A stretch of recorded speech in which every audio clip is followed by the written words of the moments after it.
ശ്രീകൃഷ്ണ ഗോവിന്ദ ഹരേ മുരാരേ ശ്രീനാഥ നാരായണ വാസുദേവ. ശ്രീകൃഷ്ണ ഗോവിന്ദ ഹരേ മുരാരേ ശ്രീനാഥ നാരായണ വാസുദേവ. എല്ലാ സുഹൃത്തുക്കൾക്കും എന്റെ വിനീതമായ നമസ്കാരം. ശ്രീമദ് ഭാഗവതം ദശമസ്കന്ധഃ അദാത്രി പഞ്ചാശത്തമോധ്യായഃ.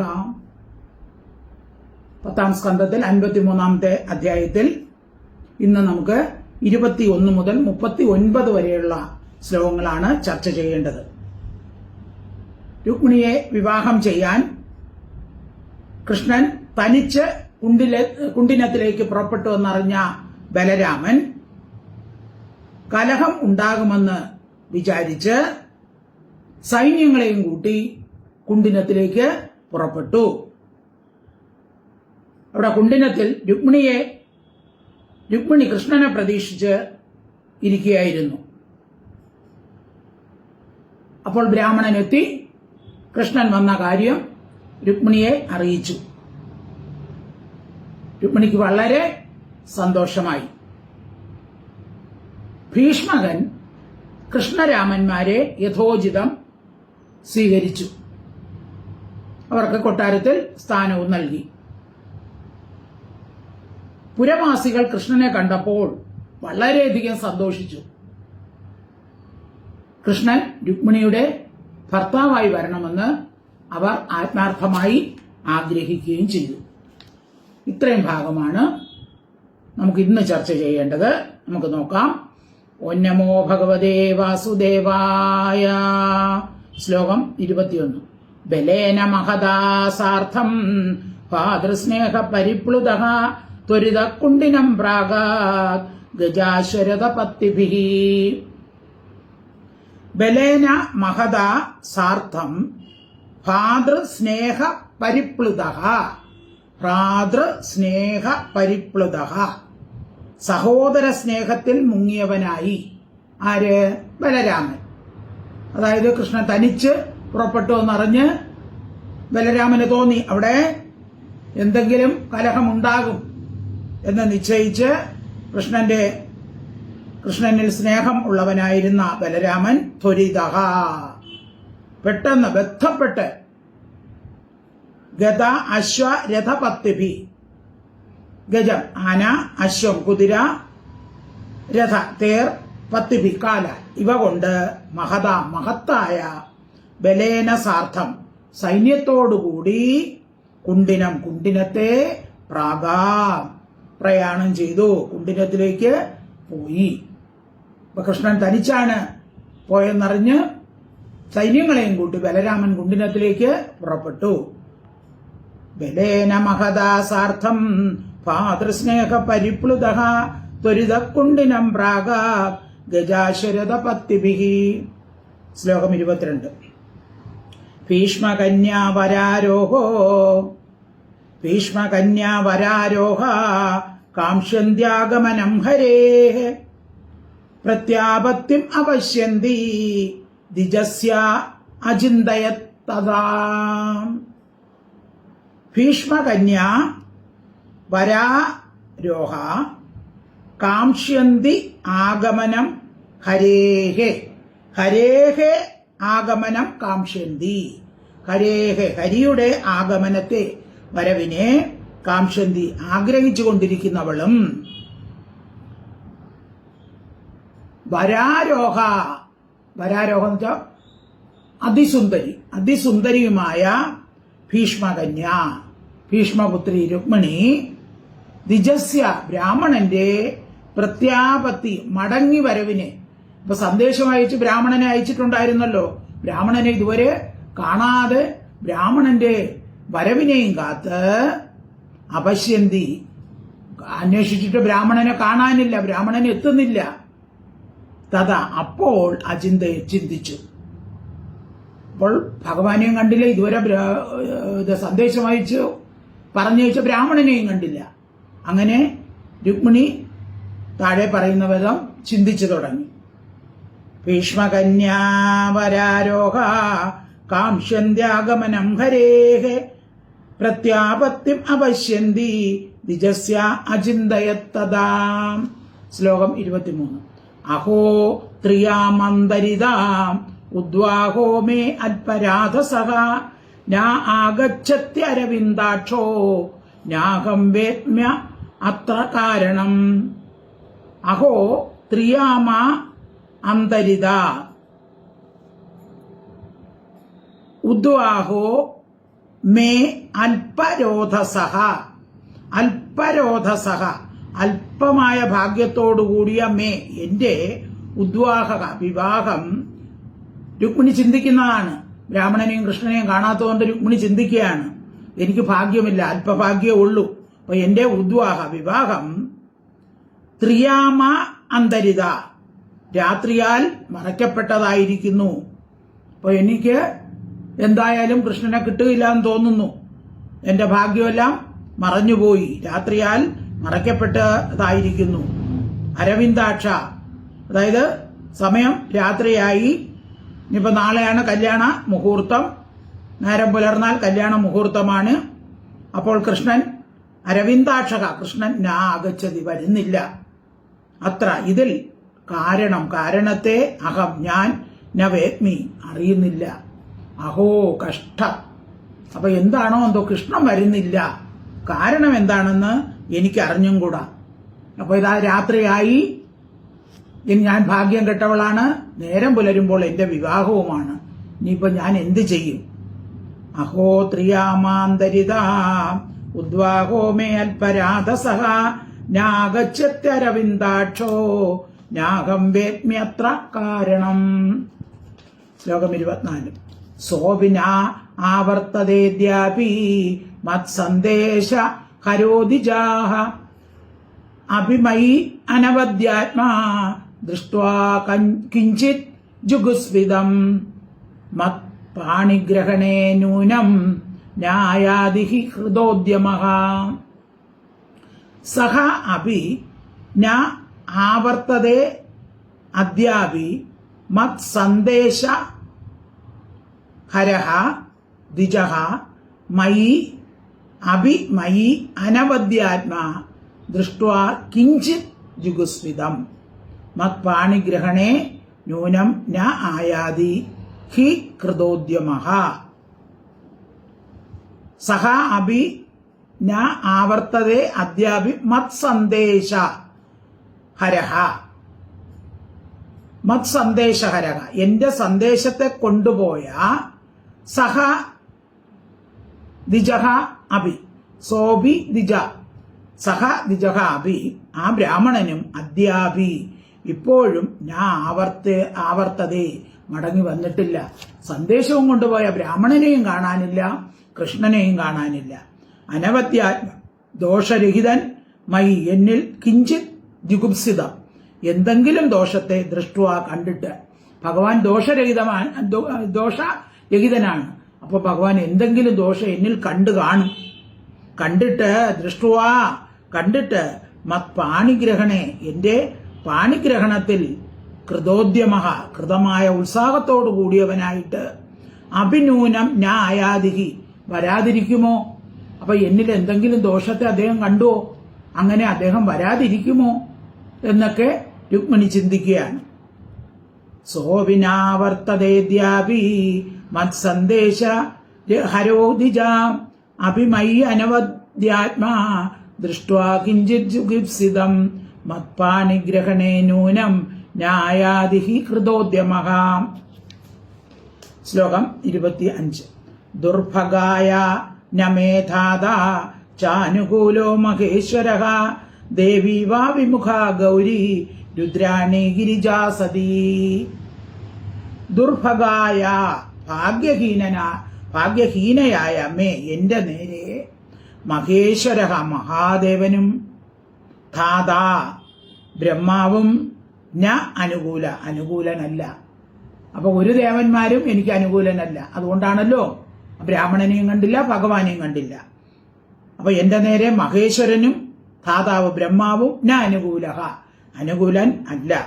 ഗിരിജ ഹിമവാന്റെ പുത്രിയും സതി പതിവ്രതയും രുദ്രാണി രുദ്രന്റെ ഭാര്യയും ഗൗരി എന്ന് പ്രസിദ്ധയുമായ ദേവിയും വിമുഖ പ്രതികൂലമായി ഭവിക്കുന്നു. അപ്പൊ ദേവി പോലും രുദ്രാണിയായ ശിവന്റെ പത്നിയായ ഹിമവാന്റെ പുത്രിയായ പതിവ്രതയായ ആ പാർവതി ദേവിയും എനിക്ക് അനുകൂലമായി പ്രവർത്തിക്കുന്നില്ല, വിമുഖ പ്രതികൂലമായി ഭവിക്കുന്നു. ഞാനിനി എന്തു ചെയ്യട്ടെ ഭഗവാനെ എന്ന് രുക്മിണി ആലോചിക്കുകയാണ്. ദുർഭഗായാനമേധാത ചാനുകൂലോ മഹേശ്വര ദേവി വാ വിമുഖ ഗൗരി രുദ്രാണി ഗിരിജാസതി. ശ്ലോകം 26. ഏവം ചിന്തയതി ബാല ഗോവിന്ദഹൃതമാനസ നിമീലയത കാലജ്ഞ നേത്രേ ചാശ്രു കലാകുലേ. ഏവം ചിന്തയതി ബാല ഗോവിന്ദഹൃതമാനസ ഗോവിന്ദനാൽ ഹരിക്കപ്പെട്ട മനസ്സോടുകൂടിയ ബാല കന്യക ഏവം ഈ വിധം വിചിന്തയതി ആലോചിക്കുന്നവളായി കാലജ്ഞ കാലത്തെ അറിയുന്നവളായിട്ട് അശ്രു കലാകുലേ അശ്രുക്കളുടെ അംശത്താൽ അനുകൂലങ്ങളായ നേത്രേ കണ്ണുകളെ നിമീലനം ചെയ്തു. അപ്പോൾ കൃഷ്ണനിൽ മനസ്സർപ്പിച്ച ഈ വിധം അനിഷ്ടങ്ങളെ ആലോചിച്ച രുക്മിണി ദേവി ശ്രീകൃഷ്ണന്റെ വരവിനുള്ള കാലം അതിക്രമിച്ചതുകൊണ്ട് വരാതിരിക്കും എന്ന് കരുതി. എന്നിട്ടും വിചാരിക്കുകയാണ് സമയമായില്ലല്ലോ, ഇനി നാളെ തന്നല്ലോ എന്ന് കരുതി ആശ്വസിച്ചു. കണ്ണുനീർ നിറഞ്ഞിരിക്കുന്ന കൺമിഴികളെ ഒന്നടച്ചു. നിമീലനം ചെയ്തു. കണ്ണുകളെ ഒന്നടച്ചു. അപ്പൊ ഇനിയും സമയമുണ്ടല്ലോ എന്ന് വീണ്ടും ആശ്വസിക്കുകയാണ്. ഇപ്പൊ രാത്രിയല്ലേ ആയുള്ളൂ, നേരം പുലരുന്നവരെ സമയമുണ്ടല്ലോ എന്ന് വിചാരിച്ച് രുക്മിണി ആശ്വസിക്കുന്നു. ഏവം ചിന്തയതി ബാല ഗോവിന്ദഹൃതമാനസ നിമീലയത കാലജ്ഞ നേത്രേ ചാശ്രുകലാകുലേ. ശ്ലോകം 27. ഏവം വത്വാ പ്രതീക്ഷന്ത്യ ഗോവിന്ദാഗമനം നിർവ വാമഊരുർഭുജോ നേത്രം അസ്ഫുരൻ പ്രിയഭാഷിണഃ. ഏവം വത്വാ പ്രതീക്ഷന്ത്യ ഗോവിന്ദ ആഗമനം നിർവ വാമ ഊരുഹു ഭുജഃ നേത്രം അസ്ഫുരൻ പ്രിയഭാഷിണഃ. നൃപ ഹേ രാജാവേ, ഏവം ഇപ്രകാരം ഗോവിന്ദാഗമനം ഗോവിന്ദന്റെ വരവിനെ പ്രതീക്ഷ്യന്ത്യ ആഗ്രഹിച്ചുകൊണ്ടിരുന്ന കാക്ഷിച്ചുകൊണ്ടിരുന്ന വത്വ വധുവിന്റെ വാമഹ ഊരുഹു വാമഹ എന്ന് വെച്ചാൽ ഇടത്തെ ഊരുഹു തുടയും ഭുജഹ കയ്യും നേത്രം കണ്ണും പ്രിയഭാഷിണ പ്രിയത്തെ പറയുന്നവയായി അസ്ഫുരൻ സ്ഫുരിച്ചു. അപ്പോൾ സ്ത്രീകളുടെ ഇടത്തെ കണ്ണ്, കയ്യ്, അതുപോലെ തന്നെ തുട ഒക്കെ തുടിക്കുകയാണെങ്കിൽ അത് നല്ലതെന്നാണ് പറയുന്നത്. ആണുങ്ങൾക്ക് തിരിച്ചുമാണ്. ആണുങ്ങൾക്ക് വലത്തെ കണ്ണ് തുടിച്ചാൽ നല്ലത്, സ്ത്രീകൾക്ക് ഇടത്തെ കണ്ണ് തുടിച്ചാൽ നല്ലത്. അപ്പൊ ഇവിടെ രുക്മിണിയുടെ ഇടത്തെ കണ്ണും കയ്യും തുടയുമെല്ലാം എന്ത് ചെയ്തു? തുടിച്ചു. പ്രിയത്തെ ചെയ്യുന്നവയായിട്ട്. അപ്പൊ നല്ലത് തന്നെ വരും, കൃഷ്ണൻ എന്തായാലും വരും എന്ന് തന്നെ രുക്മിണി നിശ്ചയിച്ചു. ഏവം വത്വാ പ്രതീക്ഷ്യന്ത്യ ഗോവിന്ദാഗമനം നൃപ വാമഊരുർഭുജോ നേത്രം അസ്ഫുരൻ പ്രിയഭാഷിണഃ. ശ്ലോകം 28. അത കൃഷ്ണ വിനിർദ്ദഷ്ട സയേവ ദ്വിജസത്തമ അന്തഃപുരചരീം ദേവീം രാജപുത്രീം ദദർശഃ. അഥ കൃഷ്ണ വിനിർദിഷ്ടഃ സഹ ഏവ ദ്വിജസത്തമഃ അന്തഃ പുരചരീം ദേവീം രാജപുത്രീം ദദർശഃ. അഥ അനന്തരം കൃഷ്ണ വിനിർദിഷ്ടഃ കൃഷ്ണനാൽ പറഞ്ഞറിയിക്കപ്പെട്ട സഹ ദ്വിജസത്തമ ഏവ ആ ബ്രാഹ്മണശ്രേഷ്ഠനാൽ തന്നെ അന്തഃ പുരചരീം അന്തഃപുരത്തിൽ സഞ്ചരിക്കുന്നവളും ദേവിയും പ്രകാശിച്ചുകൊണ്ടിരിക്കുന്നവളുമായ രാജപുത്രിയെ ദദർശ കണ്ടു. അപ്പൊ ഈ വിധം നല്ല ലക്ഷണങ്ങളൊക്കെ ഉണ്ടായപ്പോൾ സന്തോഷിച്ച രുക്മിണി അന്തഃപുരത്തിൽ സഞ്ചരിച്ചു കൊണ്ടിരിക്കുകയായിരുന്നു. അപ്പോൾ ഉണ്ട് ബ്രാഹ്മണൻ സമീപത്ത് പെട്ടെന്നെത്തി. അന്തപുരത്തിൽ ഇങ്ങനെ വെപ്രാളം പിടിച്ച് സഞ്ചരിക്കുന്ന രുക്മിണിയെ ആര് കണ്ടു? ബ്രാഹ്മണൻ. ദ്വിജസത്തമായേവ, ബ്രാഹ്മണൻ കണ്ടു. ദർശ, കണ്ടു. അത കൃഷ്ണ വിനിർദിഷ്ട സയേവ ദ്വിജസത്തമ അന്തപുരചരി ദേവി രാജപുത്രീം ദദർശഃ. ശ്ലോകം 29. സാത്തം പ്രകൃഷ്ടവദനം അവ്യഗ്രാത്മഗതിം സതി ആലക്ഷ്യ ലക്ഷണാഭിജ്ഞ സമപൃച്ഛത് ശുചിസ്മിത. സാ തം പ്രഹൃഷ്ടവദനം അവ്യഗ്ര ആത്മഗതിം സതി ആലക്ഷ്യ ലക്ഷണ അഭിജ്ഞ സമപൃച്ഛത് ശുചിസ്മിത. പ്രഹൃഷ്ടവദനം, സന്തോഷിച്ച മുഖത്തോടു കൂടിയവളും. ബ്രാഹ്മണനെ കണ്ടപ്പോൾ രുക്മിണി വളരെ സന്തോഷിച്ചു. അവ്യഗ്ര ആത്മഗതിയും, വികാരമില്ലാത്തതായ സഞ്ചാരത്തോട് കൂടിയും ഇരിക്കുന്ന. അപ്പോൾ പെട്ടെന്ന് വന്നപ്പോൾ ആ കാര്യം സാധിച്ചു എന്നൊക്കെ പറഞ്ഞ് പെട്ടെന്നൊരു വെപ്രാളമായി. അപ്പോ വികാരമില്ലാതെ പെട്ടെന്ന് മനസ്സ് അങ്ങ് നിലച്ചതുപോലെ തോന്നി. അവനെ കണ്ടിട്ട് സതിയും, സത്യസന്ധയും ലക്ഷണാഭിജ്ഞ, ലക്ഷണമറിയുന്നവളുമായ അവൾ ശുചിസ്മിത, പുഞ്ചിരിയോടുകൂടിയവളായി സമപ്രജ്ഞ, സന്തോഷത്തോടെ ചോദിച്ചു. ഒരു നിമിഷം കണ്ടപ്പോൾ ആകെ ഒരു വികാരമില്ലാത്തതുപോലെ തോന്നിയെങ്കിലും പെട്ടെന്ന് തന്നെ സന്തോഷവതിയായി. സമപൃച്ഛ, അവനോടുകൂടി സന്തോഷത്തോടുകൂടി ബ്രാഹ്മണനോടുകൂടി ചോദിച്ചു.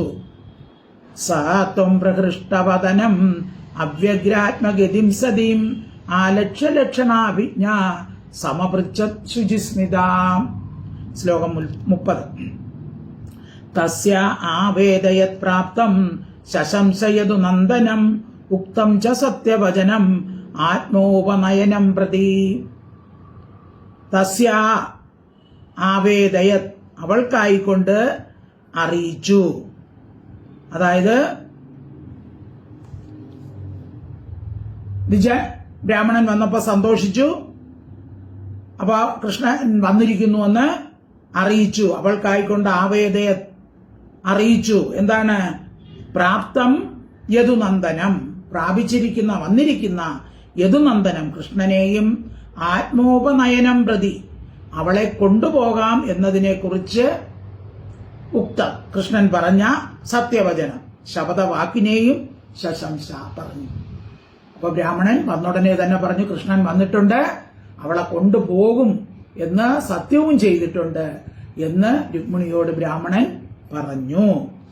തസ്യാവേദയത് പ്രാപ്തം ശശംസയതു നന്ദനം ഉക്തം ച സത്യവചനം ആത്മോപനയനം പ്രതി. ശ്ലോകം 31. തമ്മാഗതം സമാജ്ഞായ വൈദർഭി ഹൃഷ്ടമാനസ ന പശ്യന്തി ബ്രാഹ്മണായ പ്രിയം അന്യത് നനാമസാം. തം ആഗതം സമാജ്ഞായ, തം ആഗതം, തം അവനെ, ആഗതം വന്നവനായി, സമാജ്ഞായ കൃഷ്ണൻ വന്നവനായിട്ട് അറിഞ്ഞിട്ട്, ഹൃഷ്ടമാനസ സന്തോഷിച്ച മനസ്സോടുകൂടിയ സാ വൈദർഭി, ആ വൈദർഭി, ആ രുക്മിണി, അന്യത് മറ്റൊന്നും പ്രിയ ഇഷ്ടമായി ന പശ്യന്തി കാണാത്തവളായിട്ട്, അവൾക്ക് വേറെ ഒന്നും വേണ്ട, ഇനി കൃഷ്ണനെ കണ്ടാൽ മതി, ബ്രാഹ്മണനായിക്കൊണ്ട് നനാമ നമസ്കരിച്ചു. അപ്പൊ ബ്രാഹ്മണനാണല്ലോ ഈ സന്തോഷ വർത്തമാനം അറിയിച്ചത്. അപ്പൊ ഇനി വേറെ ഒന്നും ഇഷ്ടം നേടാനില്ല. അതുകൊണ്ട് ബ്രാഹ്മണനെ എന്ത് ചെയ്തു? നമസ്കരിച്ചു. ഇനി മഹാലക്ഷ്മി ആയിരിക്കുന്ന എന്നെ നമസ്കരിക്കുന്നവർക്ക് സർവ്വസമൃദ്ധി ഉള്ളതായി ഭവിക്കുന്നു.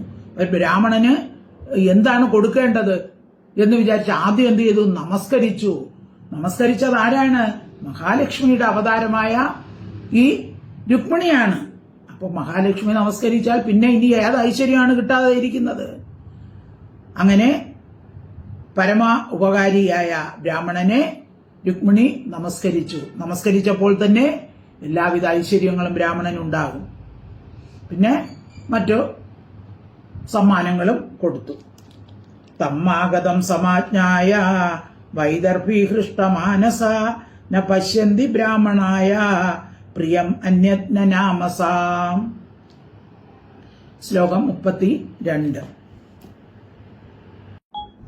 പ്രാപ്തോ ശ്രുത്വാ സുദുഹിതർ ഉദ്വാഹ പ്രേക്ഷണോത്സുകൗ അഭ്യയാത്തൂര്യഘോഷേണ രാമകൃഷ്ണോ സമാർഹണൈഃ. പ്രാപ്തൗ ശ്രുത്വാ ദുഹിതുഃ ഉദ്വാഹ പ്രേക്ഷണ ഉത്സുകൗ അഭ്യയാത്തൂര്യഘോഷേണ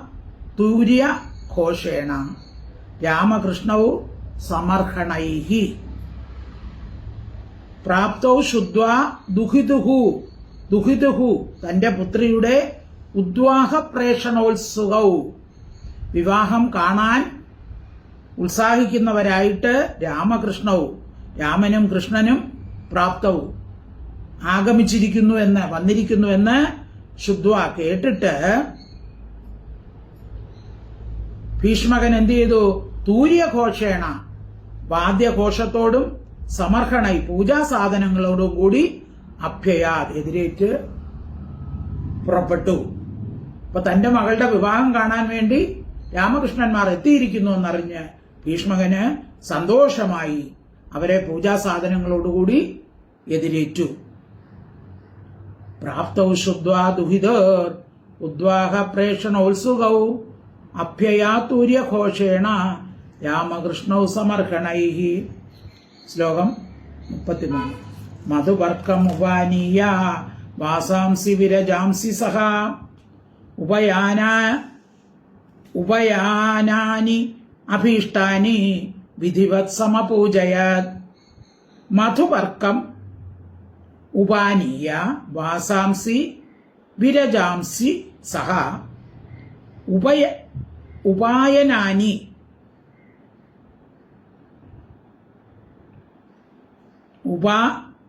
ഉപായനാനി അഭീഷ്ടാനി വിധിവത് സമപൂജയം. മധുപർക്കം. അപ്പോൾ വന്നപ്പോൾ പൂജാദ്രവ്യങ്ങൾ മധുപർക്കം എന്ന് പറഞ്ഞാൽ തേന്, പാല്, പഞ്ചസാര ഇവയൊക്കെ ചേർന്ന ഒരു മിശ്രിതമാണ്. അപ്പോൾ പൂജ വയ്ക്കുമ്പോൾ മധുപർക്കം ഒക്കെ കൊടുക്കും. അപ്പോൾ മധുപർക്കത്തെയും വിരജാംസി എന്ന് വെച്ചാൽ ശുഭ്രങ്ങളായ വാസാംസി വസ്ത്രങ്ങളെയും ശ്രേഷ്ഠമായ വസ്ത്രങ്ങളെയും സഹ അവൻ അഭീഷ്ടാനി ഇഷ്ടങ്ങളായ അവൻ എന്ന് പറഞ്ഞാൽ ഇവിടെ ഭീഷ്മകൻ അഭീഷ്ടാനി ഇഷ്ടങ്ങളായ ഉപായനാനി കാഴ്ചദ്രവ്യങ്ങളെയും ഉപാനീയ സമർപ്പിച്ചിട്ട് വിധിപ്രകാരം സംപൂജിച്ചു. അപ്പോൾ കൃഷ്ണരാമന്മാരെ ഉത്തമ പൂജാ സാധനങ്ങളായ മധുവർക്കം, വിശിഷ്ട വസ്ത്രങ്ങൾ, ഉത്കൃഷ്ടമായ കാഴ്ചദ്രവ്യങ്ങൾ ഇവയൊക്കെ സമർപ്പിച്ച് വിധിപ്രകാരം ഭീഷ്മകൻ പൂജിച്ചു. മധുവർക്കം ഉപാനീയ വാസാംസി വിരജാംസി സഹ ഉപായനാനി അഭീഷ്ടാനി വിധിവത് സമപൂജയത്. ശ്ലോകം 34. തയോർ നിവേശനം ശ്രീമദ് ഉപകൽപ്യ മഹാമതിഃ സസൈന്യയോ സാനുഗയോർ ആദിത്യം വിധതേ യഥാ. തയോഃ നിവേശനം ശ്രീമദ് ഉപകൽപ്യ മഹാമതിഃ സസൈന്യയോഃ സാനുഗയോഃ ആദിത്യം വിധതേ യഥാ.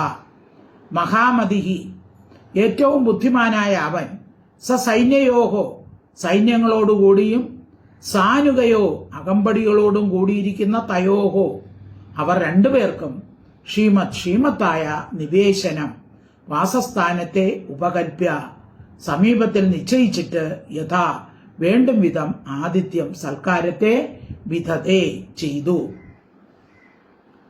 അപ്പൊ ബുദ്ധിമാനായ ഭീഷ്മകൻ എന്ത് ചെയ്തു?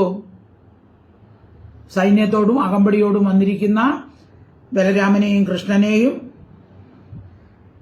ശ്രീമത്തായ വാസസ്ഥാനത്തെ നിശ്ചയിച്ചു. അതായത് കൊട്ടാരത്തിൽ രാജധാനിക്ക് സമീപം തന്നെ അവരെ വസിപ്പിച്ചു. നേരെ മറിച്ച് ശിശുപാലനെ ആണെങ്കിലോ മറ്റ് ഗ്രഹത്തിലെന്നാണ് പറഞ്ഞത്, രാജധാനിയിലല്ല, കൊട്ടാരത്തിലല്ല.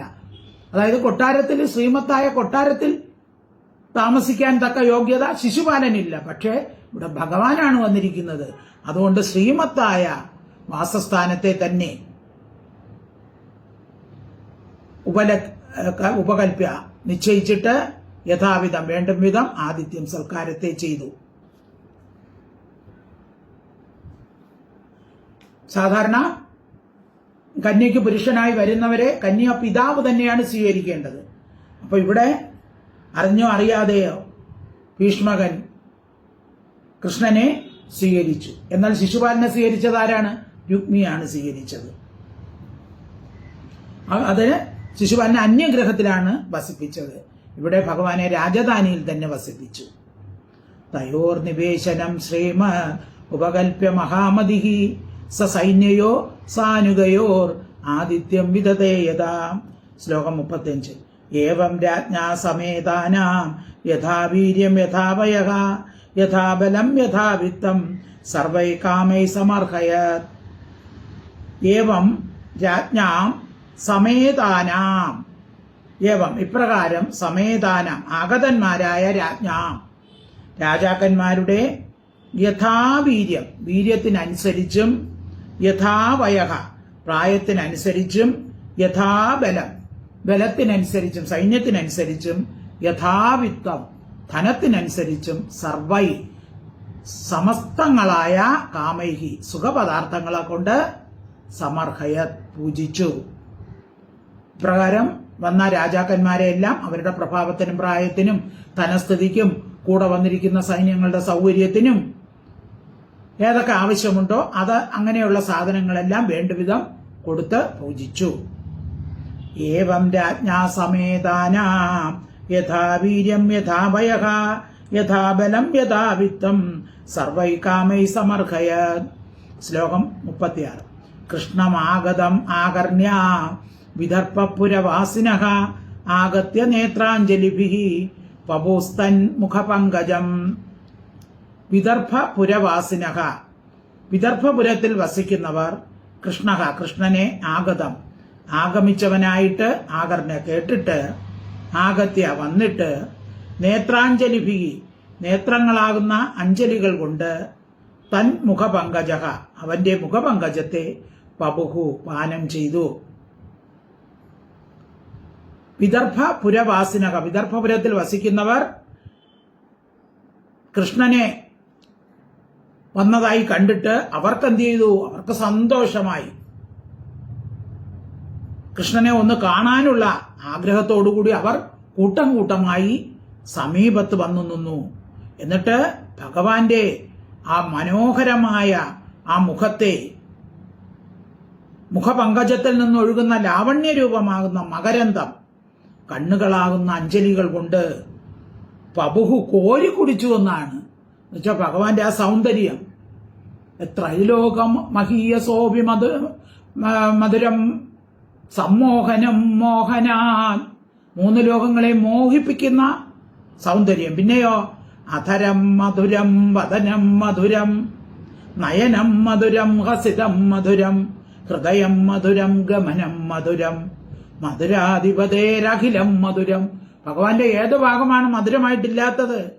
അധരമായിരുന്നാലും വദനമായിരുന്നാലും മുഖമായിരുന്നാലും കണ്ണുകളായിരുന്നാലും ആ ഭഗവാന്റെ ആ പുഞ്ചിരിയായിരുന്നാലും ആ ഹൃദയ വിശാലതയായിരുന്നാലും ആ നടത്തമായിരുന്നാലും എല്ലാം മധുരം തന്നെ. ഈ മധുരത്തെ മധുരാവാസികൾ കോരി കുടിച്ചു എന്നാണ് കണ്ണുകൾ കൊണ്ട്. എന്നുവെച്ചാൽ കൃഷ്ണനെ നോക്കിയിട്ട് അവർക്ക് മതി വരുന്നില്ല. ഇമ്മ വെട്ടാതെ കണ്ണുകൾ നോക്കി നോക്കി കൃഷ്ണനെ തന്നെ കണ്ണു നട്ടവർ നിന്നു. അതാണ് കൃഷ്ണന്റെ മുഖപങ്കജം അവർ കോരിക്കുടിച്ചു എന്നാണ്. കണ്ണുകളാകുന്ന അഞ്ജലി കൊണ്ട് കോരിക്കുടിച്ചു എന്നാണ് പറയുന്നത്. അതായത് കണ്ണടയ്ക്കാതെ പുരവാസികൾ കൃഷ്ണന്റെ മുഖകാന്തി നോക്കി നിന്നു. അത്രയ്ക്ക് മധുരമാണ്. മധുരാധിപതേ എല്ലാം മധുരം തന്നെയാണ് കൃഷ്ണന്റെ ഓരോ അവയവങ്ങളും. കൃഷ്ണമാഗതമാകർണ്യ വിദർഭപുരവാസിനഃ ആഗത്യ നേത്രാഞ്ജലിഭി പപുസ്തന്മുഖപങ്കജം. ശ്ലോകം 37.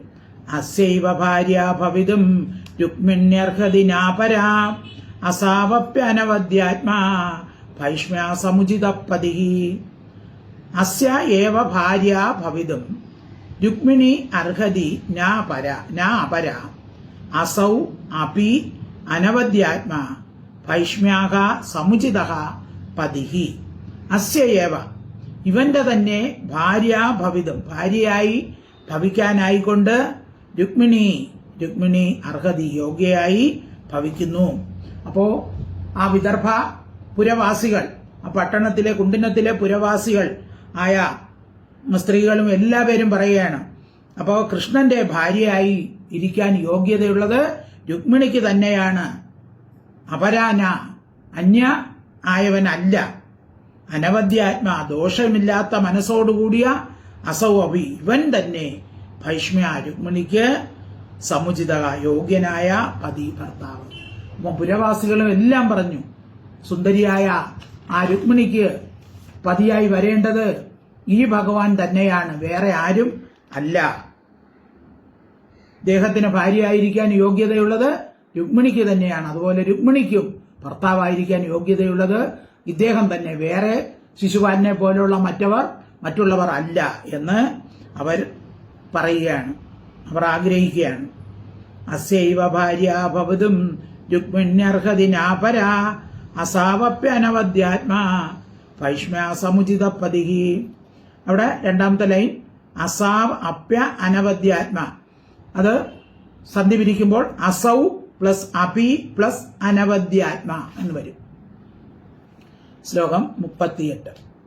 കിഞ്ചിത് സുചിതരം യന്നാ സ്തേന തുഷ്ടസ്ത്രിലോകകൃത് അനുഗൃഹാതു വൈദർഭ്യാപാണിമച്യുതഃ.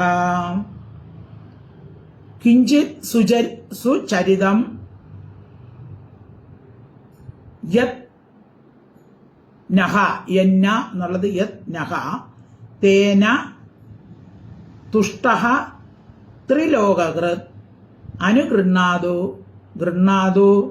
വൈദർഭ്യാഹ പാണിം അച്യുതഃ. നഹ നമ്മൾക്ക് കിഞ്ചിത് അല്പമാത്രം യാതൊരു സുചരിതം പുണ്യമുണ്ടോ. അപ്പോ ശ്രീകൃഷ്ണ സന്ദർശനത്തിൽ സന്തോഷിച്ച പുരവാസികൾ പറയുകയാണ്, ഞങ്ങൾക്ക് അല്പമാത്രം യാതൊരു സുചരിതം പുണ്യമുണ്ടോ. തേന അതിനാൽ തുഷ്ടക സന്തോഷിച്ച് ത്രിലോക കർത്താവായ ഭഗവാൻ അനുഗൃഹാതി അനുഗ്രഹിക്കട്ടെ. വൈദർഭ്യ രുക്മിണിയുടെ പാണിം കൈയിനെ അച്യുത കൃഷ്ണൻ ഗൃഹാതു ഗ്രഹിക്കട്ടെ. അപ്പോൾ സന്തോഷിച്ച് അവർ പറയുന്നു, നമുക്കും പുണ്യമുണ്ട്, ഈ ഭഗവാനെ കാണാൻ നമുക്കും പുണ്യമുണ്ട്. അപ്പൊ അവർ സന്തോഷിച്ചിട്ട് പറയാണ്, ത്രൈലോക്യനാഥനായ ഭഗവാൻ കൃഷ്ണൻ രുക്മിണിയുടെ കയ്യെ പിടിക്കട്ടെ, ഗ്രഹിക്കട്ടെ, രുക്മിണിയെ വിവാഹം കഴിക്കട്ടെ. ഭഗവാൻ ഇവിടെ വന്നതുകൊണ്ട് നമുക്കും ഈശ്വര അനുഗ്രഹം ഉണ്ടായി. കിഞ്ചിത് സുചരിതം യന്നാ തേന തുഷ്ടസ്ത്രിലോകകൃത് അനുഗൃഹാതു വൈദർഭ്യാപാണിമച്യുതഃ. ശ്ലോകം 39. ഏവം പ്രേമ കലാബദ്ധ വദന്തി സ്മ പുരൗകസ കന്യാച അന്തഃപുരാത് പ്രാഗാത് ഭടൈർഗുപ്ത അംബികാലയം. ഏവം പ്രേമ കലാബദ്ധ വദന്തി സ്മ പുരൗകസഃ കന്യാച അന്തഃപുരാത് പ്രാഗാത് ഭടൈഹി ഗുപ്ത അംബിക ആലയം. പുരൗകസ പുരവാസികൾ, പട്ടണവാസികൾ, പ്രേമകലാബദ്ധാഹ പ്രേമലേശത്താൽ ബന്ധിക്കപ്പെട്ടവരായിട്ട് പുരവാസികളുടെ ഹൃദയത്തിൽ നിറഞ്ഞ് പ്രകാശിച്ച ആ ഭഗവാൻ ഏവം ഇപ്രകാരം വദന്തി സ്മ പറഞ്ഞു. അപ്പൊ അവർക്ക് കൃഷ്ണനോടുള്ള പ്രേമം നിമിത്തം ഹൃദയം നിറഞ്ഞ് അവർ ഇപ്രകാരം പറഞ്ഞു. കന്യാച്ച കന്യകയും ഭടൈഹി ഭടന്മാരാൽ ഗുപ്ത ഗോപനം ചെയ്യപ്പെട്ടവളായി അന്തഃപുരത്തിൽ നിന്ന് അംബികാലയം അംബികാക്ഷേത്രത്തെ പ്രാഗാത് ഗമിച്ചു. അപ്പോൾ ഇങ്ങനെ പുരവാസികൾ വളരെ സന്തോഷിച്ചു. അപ്പോ പിറ്റേ ദിവസമായി രുക്മിണി എന്ത് ചെയ്തു? അടുത്തുള്ള അംബികാ ക്ഷേത്രത്തിലേക്ക് ദർശനത്തിനായി പുറപ്പെടുകയാണ്. അപ്പോൾ ആൾക്കാര് എല്ലാം രുക്മിണിയെ, പുരവാസികളെല്ലാം സന്തോഷം ഹൃദയം നിറഞ്ഞ് അവർ അനുഗ്രഹിച്ചു.